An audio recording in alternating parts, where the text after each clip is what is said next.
본 방송에서 제공하는 투자 정보는 투자 판단에 대한 조언입니다. 방송에서 제공하는 주식의 가치, 가격 상승 및 가격 하락에 대해서는 방송사에서 보장하지 않습니다. 헤드라인 뉴스입니다. 뉴욕 증시에서 주요 지수는 미국의 국채금리가 상승세를 보인 영향으로 약세를 나타냈습니다. 뉴욕 증권거래소에서 다우존스 지수는 전장보다 0.08% 하락한 24,893.35의 거래를 마쳤습니다. S&P 500 지수는 0.5% 내린 2,681.66에 기술주 중심의 나스닥 지수는 0.9% 낮은 7,051.98의 장을 마감했습니다. 미국 의회 지도자들은 앞으로 2년간 집행할 예산 규모에 합의했다고 월스트리트저널이 보도했습니다. 합의된 예산안은 앞으로 2년간 800억 달러의 국방비 지출 증가를 포함해 거의 3천억 달러의 지출을 늘리는 내용을 담고 있습니다. 비국방 지출은 이번 회계년도에 630억 달러, 다음 회계년도에 680억 달러에 달합니다.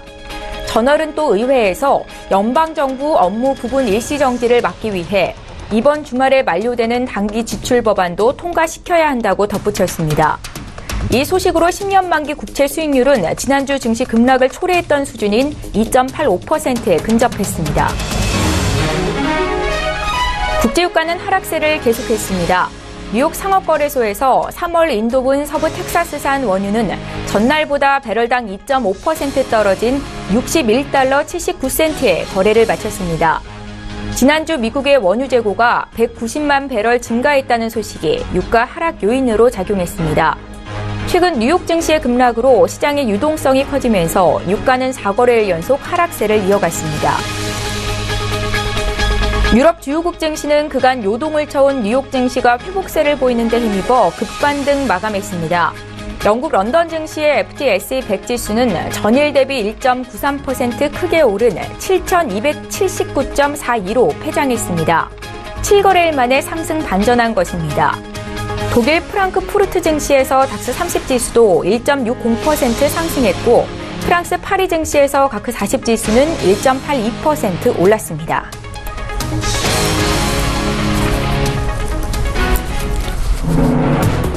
시청자 여러분 안녕하십니까? 출발 증시와이드 1부 시작합니다. 최은정입니다. 자, 간밤 미국 뉴욕 증시는 혼조세로 출발해 3대 지수가 일제히 약세를 보이면서 거래를 마쳤습니다. 10년물 국채 금리가 상승세를 보이면서 최근 불거진 금리 인상에 대한 불안감이 지속됐다라는 평가인데요. 이 미국 증시 마감 상황은 잠시 뒤에 전문가의 의견 덧붙여 드리도록 하겠습니다. 자, 어제 국내 증시 마감 상황도 함께 봐드리죠. 상승 출발했던 코스피는 오늘로 예정된 2월 옵션 만기일을 앞두고 매도세가 확대되면서 2%대 하락하는 모습을 보였습니다. 어제 코스피는 2,396포인트로 2,400선을 붕괴하면서 종가를 찍었고요. 코스닥도 3%대 급락을 보였는데 셀트리온이 코스피 이전 상장을 앞두고 지수를 추종하는 자금의 매도세가 강하게 나온 것이 지수를 약세로 이끌었다라는 분석입니다. 어제 셀트리온과 셀트리온 헬스케어의 주가가 9%대 급락이 있었지요. 자, 오늘도 출증 일부 시간에는 증시에 영향을 미칠 국내외 이슈 분석을 도와드리도록 하겠습니다. 2월 8일 목요일입니다. 출증 일부 시간 지금 본격적으로 시작합니다.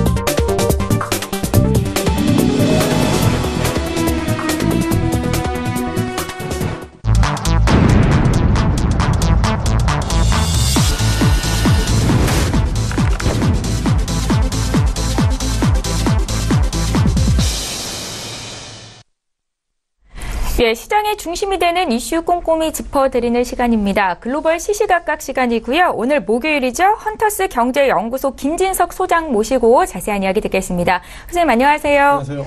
예, 오늘 미국 뉴욕 증시가 혼조세로 출발해서 결국은 3대 지수가 모두 약세로 거래를 마쳤습니다. 이제 반등할 때도 된 것 같은데 왜 이렇게 아직도 힘을 못 쓰고 있는 건지 뉴욕 증시 마감 상황 좀 봐주십시오.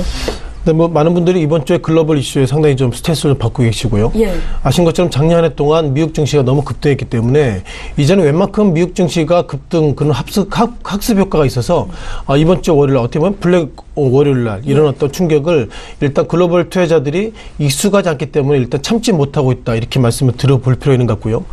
다만 어제는 좀 급등했습니다만 오늘 다시 한번 주가가 약세 3대 지수 약세를 보이고 있어서 과연 이것을 어떻게 지켜봐야 될지 전체적 리뷰를 좀 잠깐 좀 드리도록 하겠습니다. 예. 자, 무엇보다 잠깐 이 화면을 보면서 말씀을 좀 드려보겠는데요.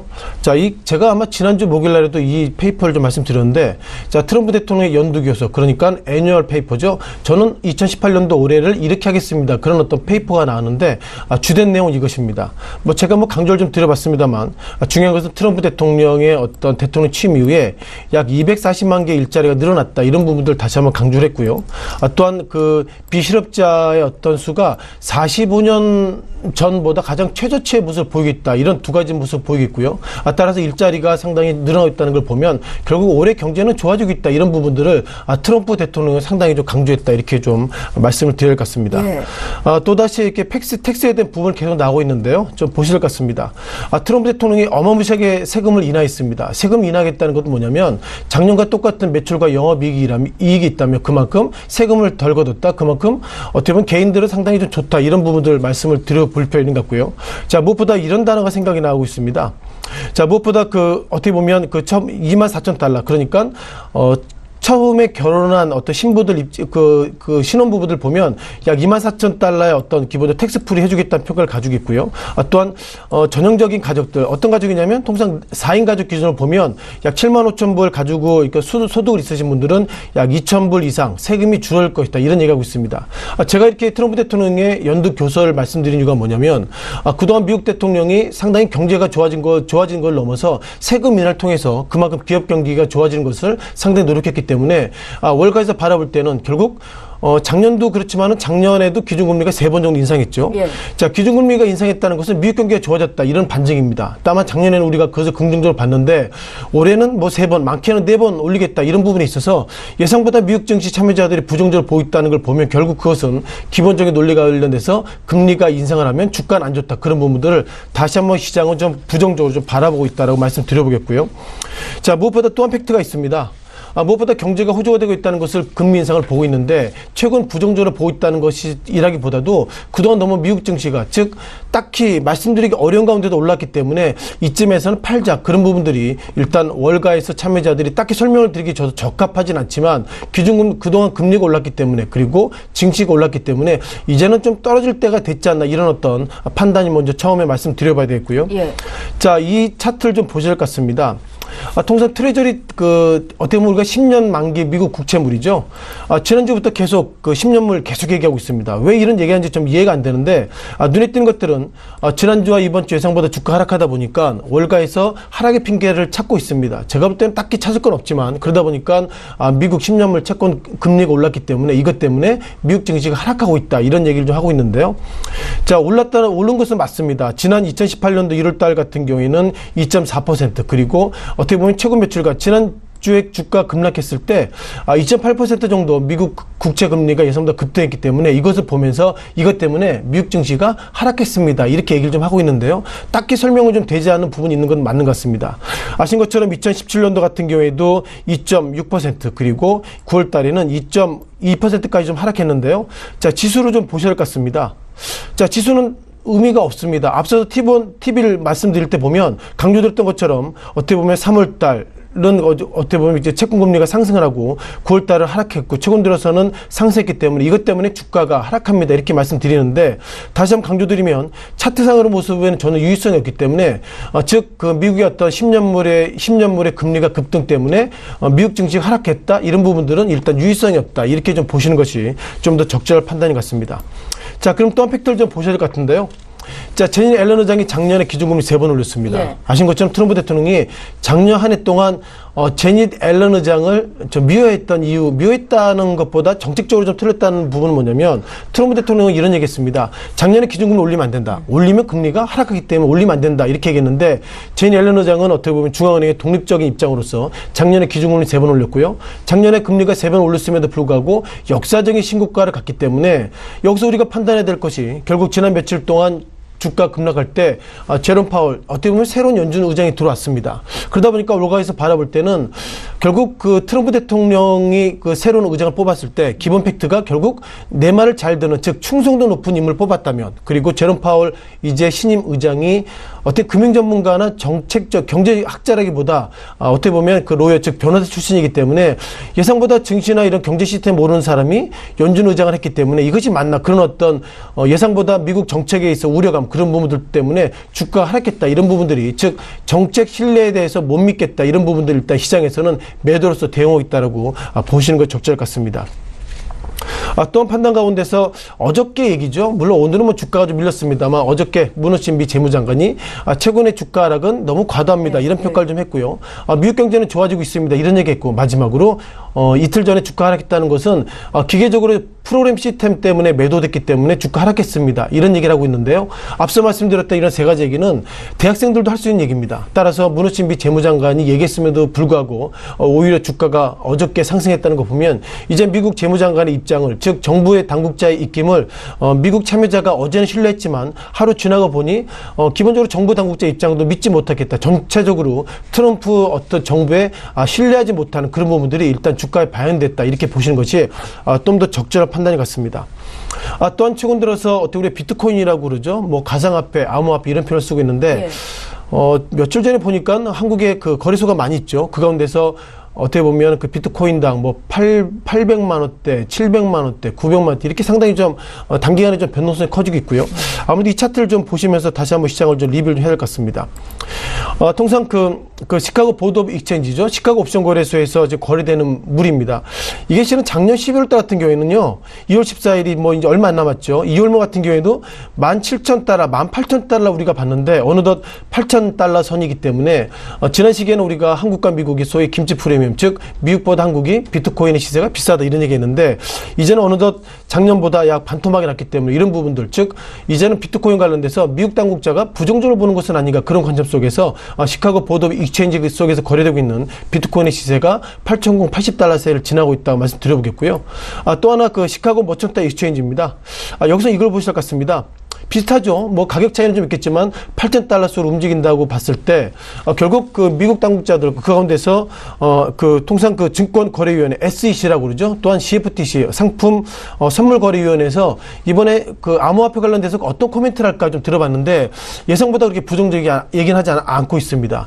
예상보다 뭐 적정합니다. 그리고 뭐 앞으로 좋아지겠죠. 이런 어떤 훈훈한 표현을 쓰고 있어서 국내 소위 가상화폐 거래소 관련돼서 움직임들이 이제는 미국 증시에 상당히 좀 동조화된 모습을 보이고 있습니다.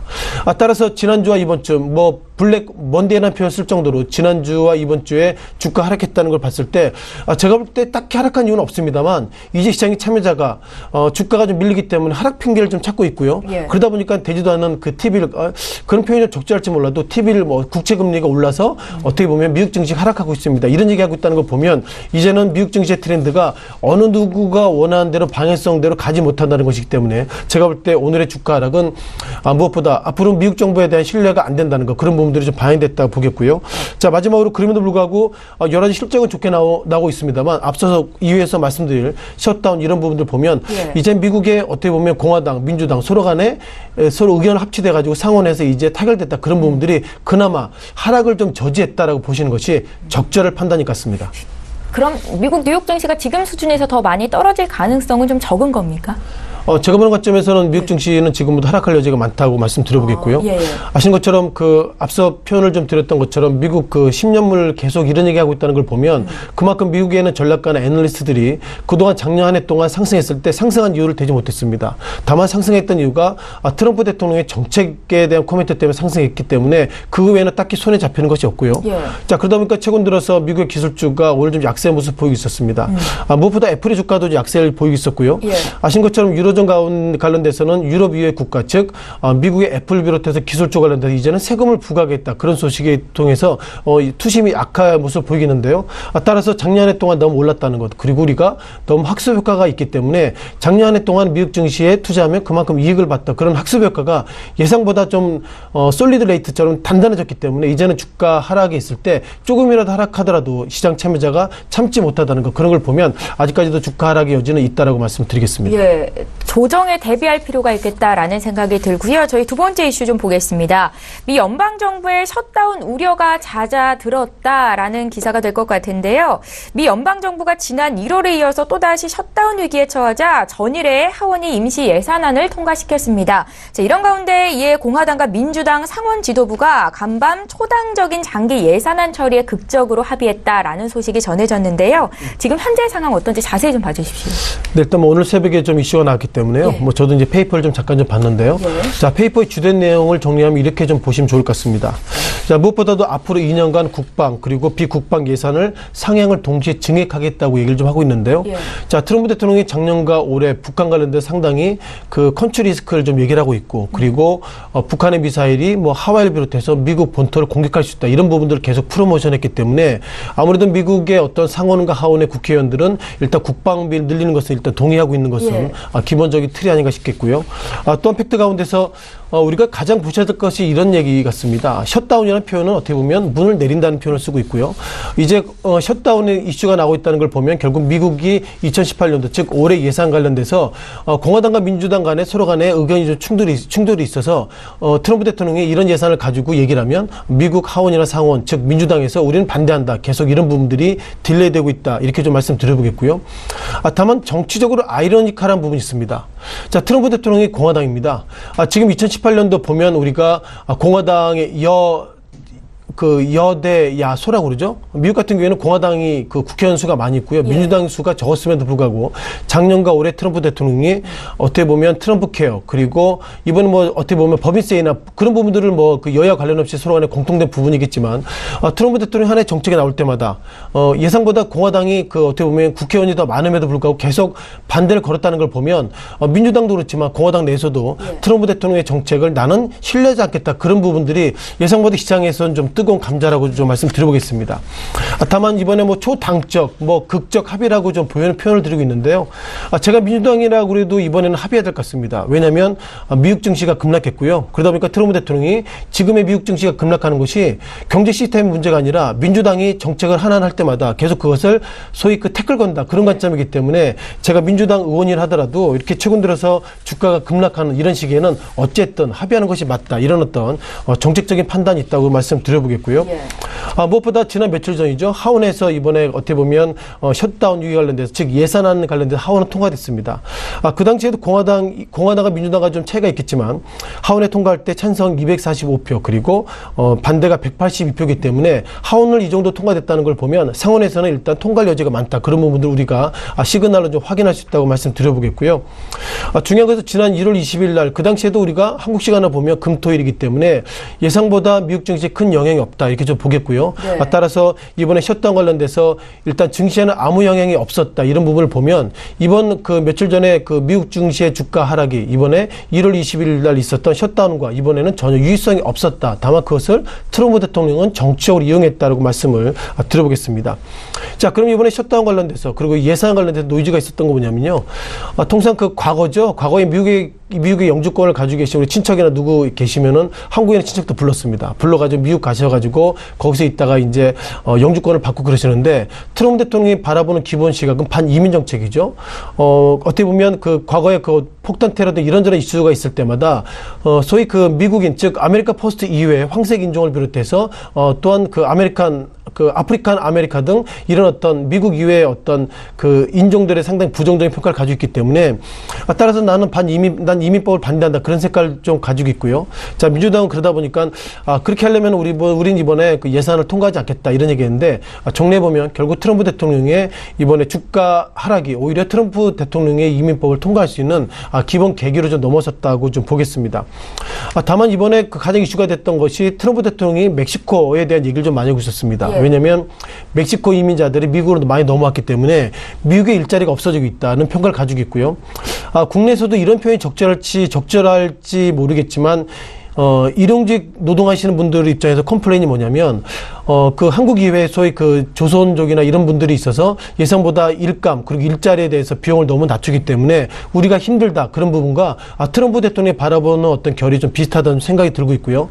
따라서 트럼프 대통령은 그동안 이번에 어떻게 보면 그 법인세 인하를 했다는 것, 즉 35%에서 21% 인하했기 때문에 네. 인하하면 결국 정부가 세수가 없죠. 결국 이런 세수를 어떻게 만들까 그런 좀 고민을 가지고 있다가 이번에 멕시코에 월을 만들었습니다. 아직까지 좀 확정된 건 아니고 지금 테스트로 만들었는데 이제 멕시코인들이 미국을 넘어오지 못하게 경계에 어떤 18m가 19m 그 높은 어떤 배려를 치겠다 이런 얘기했는데요.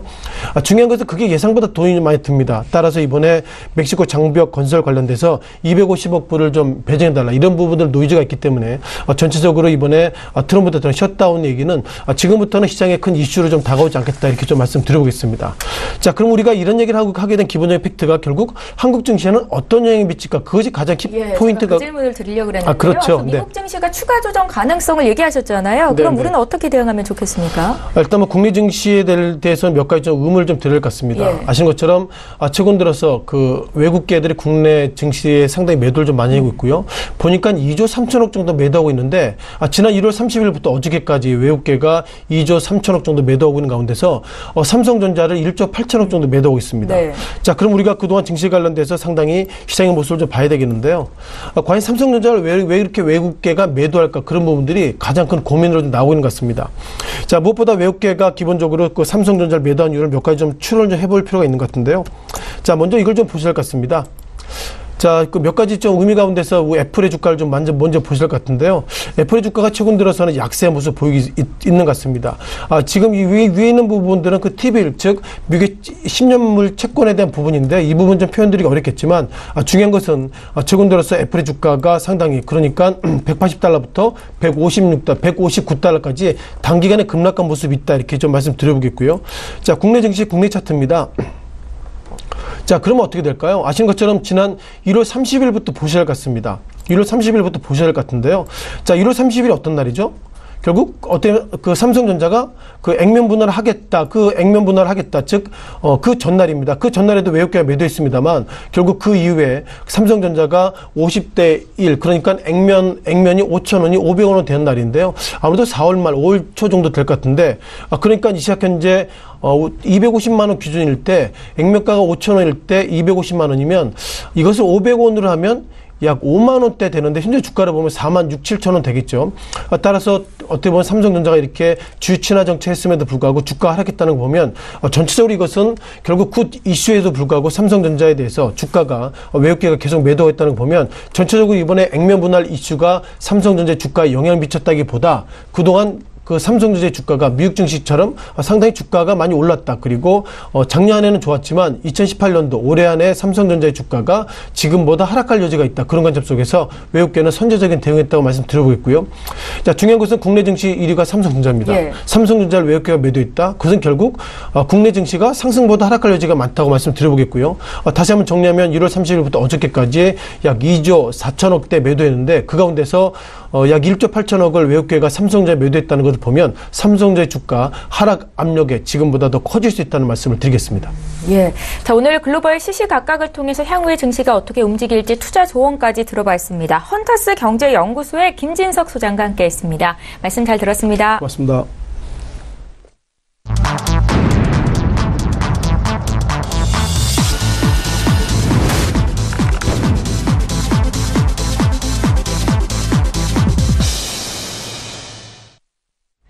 예, 저희 이번에는 국내 시장 쟁점을 보다 구체적으로 분석해보겠습니다. 라이브 이슈타임 시간이고요. SK증권 영업부 PIB 센터의 이재강 이사님 화상으로 만나보겠습니다. 이사님 안녕하세요. 네, 안녕하십니까. 예, 글로벌 증시는 일단은 하락세가 잦아든 것 같은데 국내 증시는 여전히 미국 증시 급락 여파에서 벗어나지 못하는 모습입니다. 오늘 옵션 만기일인데 옵션 만기일을 앞두고 어제 외국인가 기관의 팔자세가 더욱 거셌고요. 하락장이 언제까지 이어지는 것인가 많은 투자자분들이 우려감을 갖고 있습니다. 지금 시장 흐름 어떻게 보신지 좀 들어볼게요. 네. 예. 자, 지난 1월 달만 하더라도 시장에 대한 긍정적인 시각에서 2월 달 들어서 아주 시각이 완전히 뒤바뀐 그런 모습이 펼쳐지고 있습니다. 자, 절기상으로 본다면 24절기의 첫 절기죠.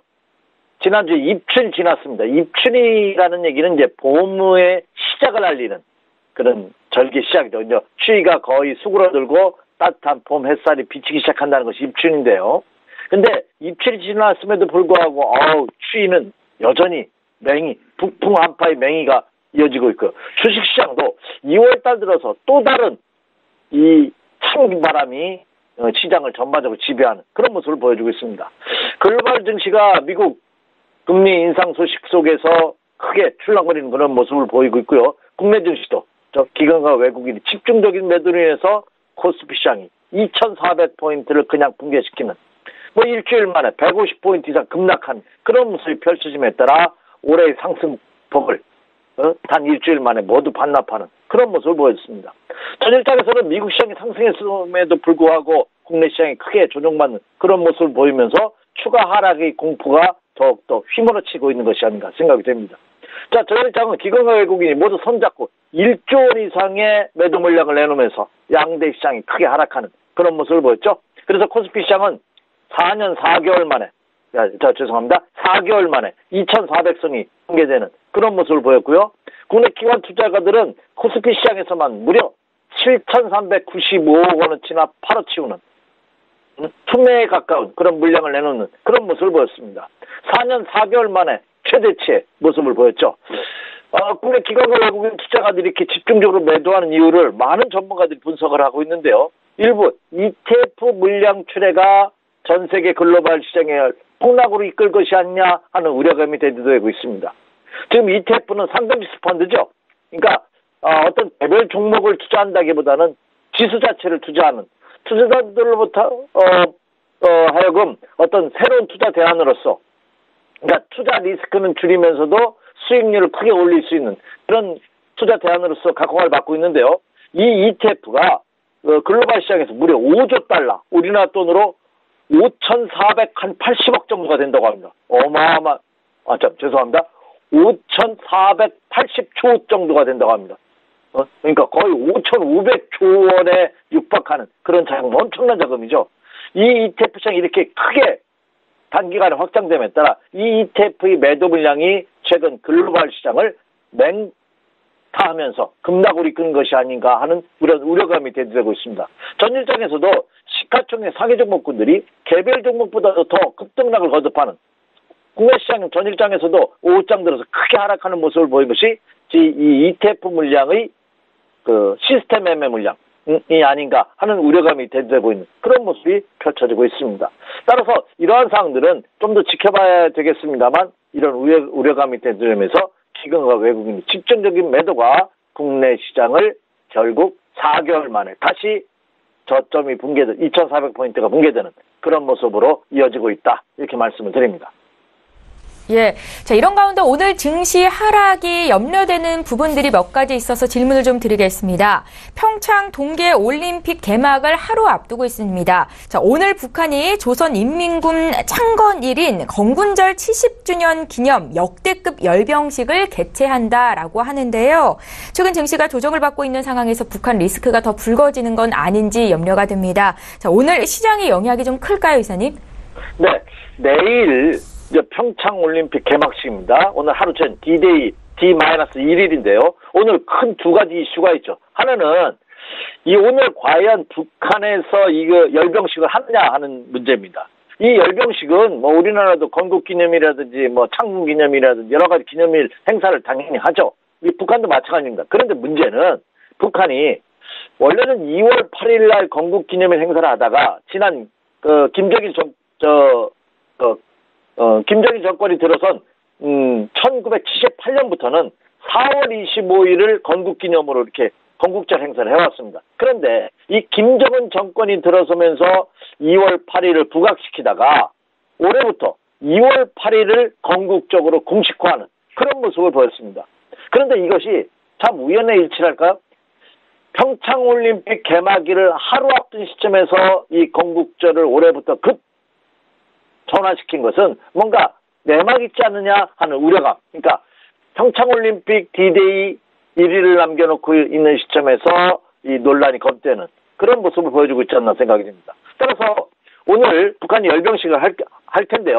건국 70주년 기념 행사와 어우러지면서 대규모로 할 것으로 예상이 되고 있습니다. 그런데 하나 조금 우리가 체크해볼 사항이 있어요. 과연 이번에 그동안 북한 중앙TV에서 실시간으로 생중계를 했었는데 과연 이번에도 할 수 있느냐 하는 문제. 또 왜냐하면 그것이 논란이 불거진 것은 북한에서 중국을 포함한 외신 기자들을 이번에 전혀 초청하지 않았다는 점입니다. 그렇다고 본다면 대외적으로는 자제하면서 대내용으로 그칠 가능성이 높지 않을까 하나의 문제고요. 또 하나는 화성 15형과 그렇죠. ICBM급이죠. 그리고 북극성 3형. 그러니까 이것은 그 SLBM이라고 잠수하면서 탄도미사일을 쏠 수 있는 거죠. 그래서 과연 이 두 가지 전략 탄도미사일을 과연 이번 열병식에 동원을 시킬 것이냐는 문제. 이런 문제들이 김정은의 의중이 아마 파악되지 않을까 이렇게 생각이 되고 있습니다. 그래서 이런 상황들이 다 대북 제재를 강도 높게 추진하고 있는 미국으로부터 어떤 미 북한 간의 대화라든지 남북 간의 대화라든지 그리고 남한 정부와 미국과의 대화 이런 것에도 커다란 영향을 미칠 가능성이 높지 않을까 생각이 됩니다. 따라서 이번에 이런 북한의 오늘 열병식의 문제 그리고 지금 평창올림픽을 참관하기 위해서 방한을 예정되고 있는 펜스 부통령이 대북 제재를 과연 어떤 정도로 강도를 높일 것이냐의 문제 이런 것들이 복합적으로 어우러지면서 이런 정치적인 상황이 주식시장을 포함한 경제계에도 영향을 줄 가능성이 굉장히 크지 않을까. 그래서 오늘은 이 열병식에서 북한이 어떤 액션을 취하느냐 한번 체크해볼 필요가 있겠다 이렇게 말씀을 드립니다. 예, 잘 알겠습니다.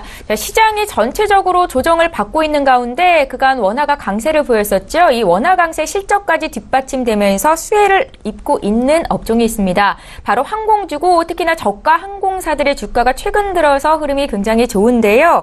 저가 항공사들의 이 가파른 상승세 원인은 어디에 있다고 보시는지 향후의 주가 흐름까지 좀 봐주십시오. 네, 최근 들어서 2월달 들어서 심상치 않은 기류가 주식시장에 아주 만연하고 있죠. 수직 하락하는 특히 기관과 외국인 투자가들이 집중적인 매도가 국내 시장을 크게 하락하는 그런 모습입니다. 최근 일주일 동안 외국인 투자가들은 코스피 시장에서 7거래일 연속 매도를 하고 있습니다. 그 규모가 무려 2조 4천억 원대를 넘어서고 있고요. 또 코스닥 시장에서도 8거래일 동안 7일 연속 매도입니다. 코스닥 시장에서 1조 원 이상의 순매도를 보이고 있고 또 선물 시장에서도 5거래일 연속 순매도입니다. 선물 매도 계약수가 3만 5천 계약을 넘어선 이런 모든 시장에서 이 외국인 투자자들이 집중적인 매도가 보여주고 있는 이런 와중에서도 일부 업종에 대해서는 긍정적인 신호가 나오고 있는데요. 그 대표적인 업종이 바로 이 LCC라고 하는 저가 항공사, 다시 말해서 저비용 항공사들이 실적이 두드러지게 나타나고 있다는 것이 크게 부각되고 있습니다. 특히 저비용 항공사들이 올해 들어서 벌써 10% 이상의 그 상승률을 기록하고 있는데요. 특히 제주항공이 한 11%, 그리고 진에어는 무려 17%, 그리고 티웨이 홀딩스는 무려 33%의 급등을 실현하면서 투자자들뿐만 아니라 전문가들 사이에서도 관심이 집중되고 있는 그런 모습입니다.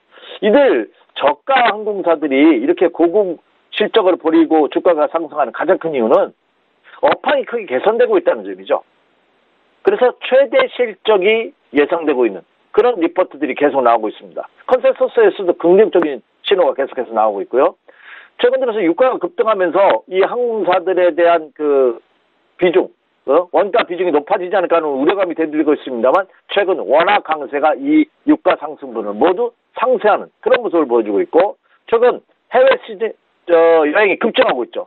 특히 우리나라에서도 경상 수지가 흑자에도 불구하고 이 여행 수지는 크게 적자를 기록하고 있는 그런 모습을 보여주고 있다는 점을 여러분도 뉴스를 보도를 통해서 알 수 있을 겁니다. 그렇다고 본다면 해외여행이 지속적으로 증가되는 문제, 그래서 이 저가 항공사는 추가 상승의 가능성이 높지 않을까 하는 그런 기대감이 크게 일고 있고요.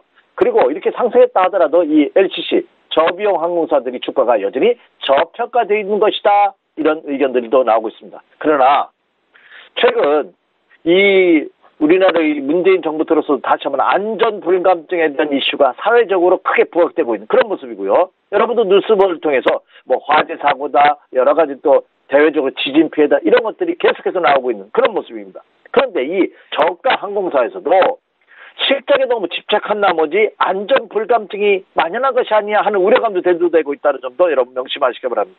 무슨 얘기였냐면 기장이 16시간 아주 거의 살인적인 스케줄을 스케줄로 인해서 운행을 하고 있고요. 그리고 기장은 오른손으로 운행하는 것이 습관화되어 되는데 부기장 역할을 또 기장이 대항하면서 부기장은 또 왼손을 많이 쓴다고 합니다. 그래서 오른손과 왼손이 숙달되게 하는 기장과 부기장의 이 업무가 너무 그렇죠? 구분이 없다 하는 우려가 그리고 승무원들도 뭐 5차례 연속 비행에 참여하면서 뭐 실진하는 승무원이 나왔다는 등 이런 좋지 않은 보도도 같이 나오고 있기 때문에 다시 한번 실적이 좋다 하여 무조건 저가 항공사에 대한 그렇죠? 묵지마식 투자는 좀 자제할 필요가 있지 않을까 생각이 되고 또 하나 중요한 점은 시장이 전반적으로 지금 크게 위축되면서 최근 급락하면서 이미 추세가 이탈한 모습들이 나타나고 있다는 점이죠. 큰 시장이 불안한 모습이기 때문에 일부 종목들 투자는 가능하지만 그 내부적으로 세심한 주의가 요구되고 있지 않나 이렇게 말씀을 드립니다. 예, 잘 알겠습니다. 이제 마지막으로 오늘장 투자 전략을 여쭤볼 텐데요. 오늘도 시장이 쉽지만은 않을 것 같습니다. 투자 전략 어떻게 가져갈까요, 이사님? 네, 예. 제가 앞서서도 이미 지난 화요일 이 시간을 통해서 언급을 해드렸어요. 시장님이 추세는 이탈했다. 초보 투자자들은 절대 맞았다고 해서 단순히 싸다는 이유만으로 매수는 자제하자는 말씀드렸습니다. 다만 하락시 매도는 자제다. 틀림없이 반등을 주니까 반등을 이용해서 비중을 줄여가는 그런 매매 전략이 요구되고 있다는 말씀을 드렸고 지금은 매수한다면 철저하게 단기 매매다. 그리고 초보 투자는 하지 마시고 선수들만의 장이다 하는 점을 강조해 또 드렸습니다. 그래서 제가 말씀드린 이유 어제장에서 낙폭을 줄이는 반등을 보이다가 결국은 하락 마감하는 모습을 보였고요. 어제 큰 폭의 오후장 들어서 하락을 보임에 따라 오늘도 심한 급등락 예상이 되고 있습니다. 오늘도 마찬가지로 전략은 이미 추세적으로 본다면 이탈입니다. 추세가 이탈했다는 것은 무슨 얘기죠? 상승장이라는 것은 상승하다가 조정을 받는다 하더라도 그 조정은 조정이 아니라 눌림목의 과정이라고 표현을 합니다. 그 조정이 매수란 얘기죠. 근데 추세가 이탈하면서 하락장이라는 것은 연일 하락하다가 반등을 줍니다. 이것은 상승으로 전환이 아니라 말 그대로 급락했다는 일시적인 반등이란 term입니다. 그럼 지금은 어떠냐? 추세는 이미 이탈했다는 말씀을 드렸기 때문에 급락했다는 반등만이 있는 그런 모습이다 하는 겁니다. 그래서 하락시 매도는 자제할 필요는 있다. 하지만 상승시에는 여전히 비중을 좀 줄여나가는 그런 전략이 필요하다. 그래서 지금은 아무리 주식 편집 비중이 높다 하더라도 한 50% 정도의 수준만 유지하는 그런 전략이 바람직하다 이렇게 말씀을 드립니다. 그리고 전문가들 하더라도 어느 정도 단기 매매에 자신 있는 분이나 하더라도 초단기 매매로 접근하는 그런 모습, 그런 전략만이 요구되고 있는 시장이다. 이렇게 말씀을 드립니다. 그리고 또 하나는 상승장에서는 1등주가 상승하면 2등주, 3등주 그리고 저가주들까지 같이 동반 상승하는 모습을 보이지만 하락장에서는 철저하게 옥석이 가려지는 그러니까 특화된 종목군들만이 상승하는 그런 모습을 보여주고 있다는 점입니다. 그래서 공격적인 투자자분이라 할지라도 그렇죠? 낙폭 과대를 이용해서 단기 매매를 노리는 공격적인 투자자분이라 할지라도 종목은 슬림화시키는 그런 전략이 한층 더 요구되고 있는 시점이다 이렇게 말씀을 드립니다. 그래서 저는 종목 이런 단기 매매 종목도 앞서 말씀드린 종목하고 크게 다르지 않습니다. 저는 최근 들어서 크게 출렁거리고 있는 반도체 관련주들도 역시 오늘은 아침 시초가 개파락 한다면 시초가에 의해서는 역시 단기 매매 전략 가능하겠고 여전히 석유와 화학주들 그리고 가격 메리트가 부각되고 있는 건설과 조선주들 그리고 금리 인상 수혜주는 은행주들 이런 종목군들이 그나마 단기 매매 전략에 유효한 종목군들이 아닌가 생각이 됩니다. 자, 다시 한번 정리하죠. 우리나라 속담에 보면 장마다 꼴뚜기랴 하는 속담이 있습니다. 항상 좋은 장이 아니란 얘기입니다. 주시장도 마찬가지입니다. 항상 좋은 것이 아닌데 지난 1월 달까지는 그래도 상승 기조가 유지됐는데 2월 달 들어서 급변하는 장세의 모습을 보이면서 이미 지난 주말 그리고 금주 초에 추세가 이탈되는 그런 모습이 확인되고 있다는 점입니다. 그러나 이런 장에서는 매수는 철저하게 자제하면서 좀 더 지켜보는 이런 전략이 필요하다 하는 점이고요. 반등을 이용해서 오히려 그 반등은 일단 물량을 좀 줄여놓는 그래서 현금 비중을 어느 정도 확보해놓는 이런 장이 바람직하다 이렇게 말씀드립니다. 그래서 지금 장은 한 번 더 쉬어가는 그리고 다시 말해서 재차 상승이 확인되기 전까지는 템포를 조절하는 그런 여유로움이 요구되고 있는 시장이다 이렇게 말씀을 드립니다. 예, 잘 알겠습니다. 오늘도 경제 이슈 분석하고 투자 조언까지 들어봤습니다. SK증권 영업부 PIB 센터의 이재강 이사와 함께했습니다. 말씀 잘 들었습니다. 네, 감사합니다.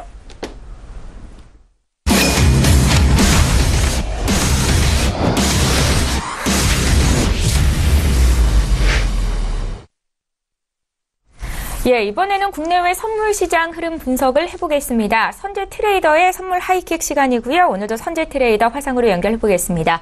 안녕하세요. 네, 안녕하십니까. 예, 반갑습니다. 국내 선물 시장 또한 장중 변동성이 큰데 오늘 또 옵션 만기일이기도 하죠. 대응 전략 어떻게 짜고 계신지 좀 듣겠습니다. 네, 저희는 우선은 이번 월물 때 지속적으로 매도를 봤었고 중간 움직임들 때문에 약수익도 하고 다시 재매도를 잡고 굉장히 힘들었었습니다. 물론 수익은 많이 났죠. 자, 어제부터 얘네들 왔고 다시 매도 관점 318 지수로 안참 못한 걸로 본다 그랬었는데 야장 때 올라와서 그 다음에 시가부터 다시 매도를 치고 다시 홀딩하는 전략들을 구사했었습니다. 전반적으로 보자면 일봉상에서의 295 지수까지도 열려있다 이렇게 말씀드렸는데 결론부터 말씀드리자면 우선은 305 지수까지 열 생각이고요. 오늘 단기 매매로는 308 지수 저항을 추가적으로 볼 생각입니다. 자, 그래서 어제 그제부터 다시 한번 말씀드렸죠. 저희가 고가에서 매도 끌고 온 아이들 295 지수 진입을 보겠다 그랬었는데 중간 반등들이 컸기 때문에 그저께 318 지수 정착하기 어렵다에 위에 분할 매도 대기하고 매도를 진입하겠다 말씀드렸습니다. 대다수의 같이 하신 분들 320 지수에 매수 매도를 혼조로 잡고 계시더라고요. 그래서 어제 위에서 내려올 때 매수는 입절을 들어가라고 조언 드렸고요. 그 다음에 매도는 길게 끌고 가겠다. 만약에 이게 잘못되더라도 수익으로 나올 수 있게 전략을 짜놓고 우리가 대응하는 거기 때문에 걱정하지 말고 우선 홀딩하자 말씀드렸고요. 어제 단타분들은 이 구간에서 정리를 우선 드렸었습니다. 그리고 추가적인 그림은 그냥 홀딩해서 본다. 어차피 이 구간에서 머무르지 않고 위나 아래를 치러 갈 거지만 그렇다면 이왕이면 매도다. 왜? 추세가 이미 2일날 빠졌었고 그 다음에 이 구간 위에서부터 지속적으로 큰 반등 주면 다시 재매도를 노렸었기 때문에 추가적인 매도를 저희가 아래 구간에서 그제 끌고 갔었죠. 이 구간에서 재매도를 했다는 이야기입니다. 자, 이 구간들 지속적으로 끌고 가서 우선은 295 지수들 어려울 수 있기 때문에 305 지수까지를 목표로 열고 그때부터는 마무리 홀딩 전략을 세울 거고요. 만기 때는 아마 이렇게 된다면 추가적인 아래 그 다음에 윗자리까지 재반등하는 모습들 가능성을 열고 대응할 생각입니다. 우선 314 지수들 이상 저항을 두고 볼 생각이고요. 그 다음에 1차적으로 308 지수, 그 다음에 305 지수까지 추가적인 매도를 끌고 가볼 생각을 하고 있습니다. 여전히 어려운 장들입니다. 그 다음에 추세 지지력들 중간중간에 굉장히 크게들 튀었던 구간들입니다. 그리고 가장 큰 이런 구간들 추세가 빠졌기 때문에 추가적인 매도 홀딩 전략들 유효하겠다. 그 다음에 굉장히 시장이 어렵기 때문에 이 수익들 낮다 해서 안전하게 멍 때리지 마시고 익절 전략들, 익절 잡고 추가적인 홀딩을 하시라 말씀을 드리겠고요. 신규 진입들은 단타부터 익절 잡고 끌고 가는 전략들, 어제 리딩 했듯이 윗구간에서 잡고 나머지 익절 잡고 홀딩하는 전략들, 그런 전략들 굉장히 유효하겠다 말씀드리겠고요. 오늘 313.50부터 314 지수가 저항이겠죠. 그래서 이 구간들 다시 재차 반등한다면 재매도가 유리한 전략이다. 이렇게 말씀을 드리겠습니다. 네. 알겠습니다. 이제 해외 선물 시장 투자 전략도 여쭤볼 텐데요. 달러 인덱스는 상승한 걸로 확인이 됐는데 오늘은 어떤 투자 전략이 오를까요? 네, 그렇죠. 해외 선물 쪽도 지수가 있죠. 어제 말씀드렸을 때 이렇게 말씀드렸을 겁니다. 우리가 국내 선물을 매도 보는 쪽은 해외 선물 쪽에서 지수가 올라갔다가 떨어질 걸로 예상하기 때문에 우리도 얘네들은 추가 매도 우위로 본다 이렇게 말씀드렸죠. 자, 어제 정확히 이 구간도 저항을 받고 해외 선물 쪽에서 빠지기 시작했습니다. 물론 국내 선물이 먼저 빠지기 시작을 했죠. 그래서 예상대로 흘러갔다고 보시면 되고요. 저희가 주류 종목으로 하는 해외 선물을 보자면 이제 또 달러 인덱스를 관심 두고 보지 않을 수가 없죠. 자, 달러 인덱스 먼저 보겠습니다. 우선은 어제 이 구간들을 맞고 저희가 매도 쪽 배팅을 했었습니다. 우선은 고가에서 버티고 매도로 수익을 낸 다음에 이 구간에서 매수로 가서 채널을 완성하냐 아니면 다시 빠지느냐를 배팅했었고요. 우리는 여기서 빠진 걸로 우위에 두고 배팅을 했었습니다. 어제 작은 수익을 주고 다시 진입가고 계속적으로 반복을 한 상태였고요. 그래서 짧은 손절에 약수익 고려하는 사인을 드렸고요. 그 다음에 추가적으로 얘네들은 새벽녘에 다시 돌파하기 시작을 했었습니다. 그래서 아마 리스크 관리나 약수익이 대다수 들어갔을 거라고 보고 있고요. 그렇다면 얘네들은 채널 상단부에 어제 제가 서울경제 신세계를 끝내고 새벽 3시쯤에 집에 도착해서 다시 얘네들을 좀 봐드렸었는데요. 추세 상단부이기 때문에 우선 눌림을 보자. 대신 아래 구간을 뚫고 다시 보합권으로 들어온지는 오늘 아침부터 추가적으로 좀 봐야 되겠다 말씀드렸습니다. 여전히 그렇다면 유로와 골드 같은 경우는 멈춰있을 상황이고요. 저가에서. 그렇고 얘네들이 달러 인덱스가 추가적인 상승 돌파가 없다면 걔네들 다 눌림 매수가 아직은 유리한 상태겠죠. 자, 아시아 시장에서 우리가 이 구간에 그러면 어제 매도를 공략을 들어갔다는 이야기입니다. 하지만 작은 수익에 또 약간씩 밀려서 혼조세를 띄어서 얘네들은 리스크 관리가 들어갔고요. 약수익이나 약손실에 손절을 잡고 마무리를 지은 상태고요. 그 다음에 어제 이제 추가적으로 다시 채널 안쪽으로 끌고 내려온 그림들이죠.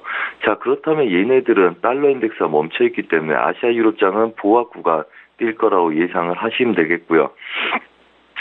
그렇다면 아시아 시장에서는 눌림에서 매수, 그 다음에 반등 매도, 보합 구간 매매가 유리하겠다. 하지만 달러 인덱스가 어제 고가를 추가적으로 돌파했기 때문에 얘네들도 반등 시 매도 쪽 전략이 유리하겠다. 이렇게 말씀드리겠고요. 예상장은 12500, 그 다음에 예상 지지력은 12000을 드리겠습니다. 자, 그 다음에 크루드오일입니다. 크루드오일 어제 신세계 생방송에서 사인을 제쳐드렸죠. 얘네들 어제 63.60부터는 매도 쳐도 좋다. 생방송에서 진행하면서 말씀드렸고요. 61.50을 목표로 보겠다. 어려운 구간이지만 저는 그렇게 보고 전문가들한테도 그렇게 조언을 드렸다 말씀드렸습니다. 자, 어제 운 좋게 한 계약으로 2만 불 이상의 수익이 났고요. 그 다음에 그렇다면 61.50대에서는 매수 진입을 해도 좋으나 어제 새벽녘에 말씀드렸다시피 60달러를 추가적으로 한 번 더 칠 건지 말 건지를 결정하면서 본다. 그래서 이 구간부터는 매수존이다. 대신 아래 구간 출렁거림을 대비하면서 매수 전략, 눌림 매수 전략 실행하시라. 그래서 오늘 예상 저항은 61.30, 그 다음에 예상 저항은 62.30, 그 다음에 예상 지지력은 62.30까지. 오전장에는 보합, 그 다음에 저녁 구간 돼야지 큰 그림 결정하겠다 말씀드리겠고요. 그 다음에 골드도 채널 구간에 빠졌습니다. 오늘 보합 예상하셔야 되겠죠. 보합 예상하시고 저항을 1340까지 좀 더 여신 상태에서 추가적으로 얘네들이 돌파하면 이 구간을 갈 수 있다는 겁니다. 오전장에는 보합 구간 예상하시고요. 오후장에 돌파를 하면 얘네들을 윗구간까지 여시고 아직은 반등 매도 관점이 유리한 상태다. 이런 관점에서 매매를 하시면 큰 무리는 없다. 대신 개인적으로 하시기 어려우시기 때문에 서울경제에서 실행하는 톡스타 등을 이용하셔서 오셔서 질문들 좀 더 하시고 자세한 내용들 도움을 받으시기 바랍니다. 이상입니다. 예, 잘 알겠습니다. 자, 오늘 선질 트레이더와 함께 국내외 선물 시장 투자 전략 구체적으로 들어봤습니다. 고맙습니다. 네, 감사합니다. 예, 출발 증시와이드 1부 시간 여기서 마칩니다. 잠시 뒤 2부 시간에는 시청자 여러분들 종목 상담 도와드리는데요. 샵 0082번으로 지금 문자 참여해 주시기 바랍니다. 건당 100원의 정보 이용료가 부과되겠습니다. 저희는 잠시 뒤 2부 시간으로 다시 오겠습니다. 고맙습니다.